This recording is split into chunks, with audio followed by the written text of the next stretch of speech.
and that led me to the Tom Ford Ranch. We had people that were out there for 6 months in New Mexico building this set. And the work they did, they took a town that was once Silverado and Three Tin Yuma and made it this little real town in middle America that I think anyone would love to be a part of.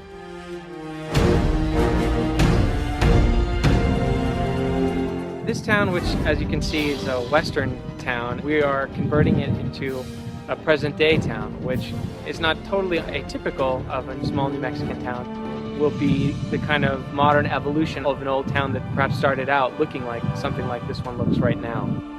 It's going to take several months of work to get this to a place where they can shoot it. We're going to start out with basically infrastructure work, putting in sidewalks, telephone poles, street lights, parking meters, roads, the things that make a town modern. And then we're going to recondition the facade, put in signage, and then there'll be a whole layer of set dressing that is really going to bring it to life. The set design, it was just incredible. It made our job so much easier because we were surrounded by all this atmosphere. As you're walking down, you're like, I'm not on a set, but you are. It was so incredible, and every time we had to blow up one of the buildings or set something on fire, a little tear just rolled down the side of my face because I thought, I cannot see this destroyed. Because we were going to blow this town up, we needed to have all the control we could, and so to be able to build specifically a heightened comic book, slightly more colorful, slightly more lit look than usual for the town of Puente Antigua was a choice that allowed us the kind of control over the framing of it. Before you go, because we're good on the profile, we're good. Getting into the schematics of all of that was fun.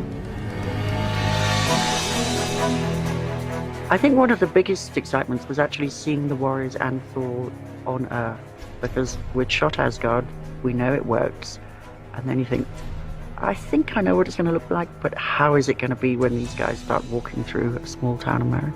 Probably the biggest challenge is melding the Asgardian world with the human world, because it's very, very different styles. So we were acting the scenes that are just humans, you know, and we were doing it just like a regular movie. And then all of a sudden we had a scene with Asgardians where, you know, the Asgardians come and visit, and they walked off of this very sort of heightened reality. And then the two worlds meeting, we were confused about how we should meet tonally and performance-wise so that we all make each other look believable. That was very strange going to Earth. We're looking for Thor, and we come right up to the window where we found him, and it's just like, found you! And then the looks on Natalie Portman's face, and Stellan Skarsgård's face was just looking at us going, what movie are we in? I don't believe it. Oh, excuse me. The Lady Sif and the Warriors 3. And I was glad we'd done the stuff here on stage first, because where you inhabit the scale of Asgard, you bring that to Earth, because you were able to sort of have that emotional memory. This is what you're maintaining, your gods on Earth. Bo Welch has made it very real. He's made two separate worlds identifiable. He's made it so real that you can say, you know what, I grew up in Texas. I've been in a town like that. I've lived in a town like that with a main street and everything. And these sets here in Asgard are something that you could see in your dreams.